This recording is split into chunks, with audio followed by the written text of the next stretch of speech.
Kamachelo en riwruogo nagi midero ni jonam e kaunti ma Kilifi koro koni tho mano mar migosi Raila Odinga dhi loko siasa e kaunti no.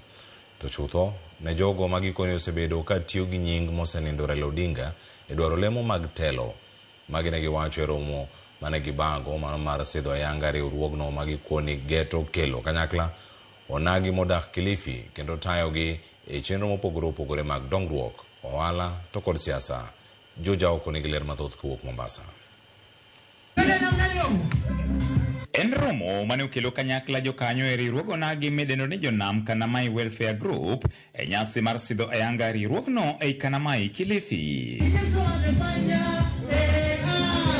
Kae ne gikoni achiel kuom gigo mane omiyo gibiro kanyakla en garo gi chien josiasa mosebedo katiyo kodgi marach to chutho e kinde mag yiero.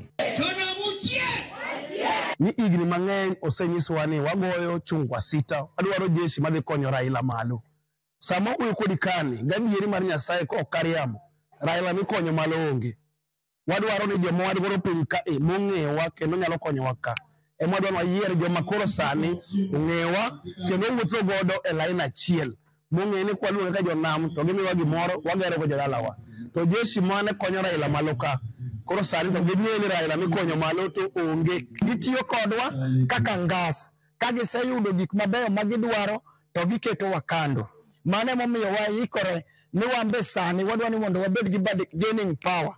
Samora mora makoro itimo election to wabedo gi bargaining power nikech wambe koro wan gi numbers. Gilero ni nok mar lemo mag telo osemiyo nagi neno matek Kilifi, omiyo gombo margi en neno ni gisirore gin giwegi e riwruogno magikoni geto tayogi e chenro mag dongruok, ohala kaachiel kod siasa e kind weche mamoko. Miyo tich mayot mar yudo tich, samoro ng'ato biro ka to pod onge tich, to kiyoni ka ji oriwore kama endi, samoro dhi yuro ka loan ni moro ka chako go biashara moro matin kama. Dongruok iyudo kwa kuom riwruok aina. To wan kaka jobura wanyaka o pesa ni wachak godo ohala mondo kila ng'ato ojung kien ma ong'eni en gi gimoro monyatimre nadi monya yudo kamoro. Od nyatimo ande moro to miye faida to yudo ka kodak go maber. Wadhi lose mobeda sako makoro nyalo holo ji pesa madongo mondo ji otim godo gigegi maginyalo timo.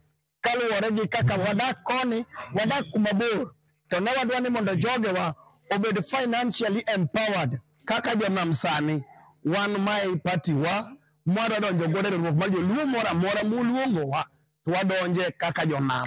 Koro wan wadwaro mano moja mar joluo bed kamoro achiel. Kata kamano, gikoni maduong' magidwaro en neno ni onagi duto biro kanyakla kendo loso gi duol achiel mondo mi giti gi kwan gi mathoth mar kelo moko kuom lokruoge magigombo bedo godo. Gima duong' ma ji timo en EPZ. Gitiyo EPZ. To EPZ kaka wang'eyo en ni gichulo ji pesa matin.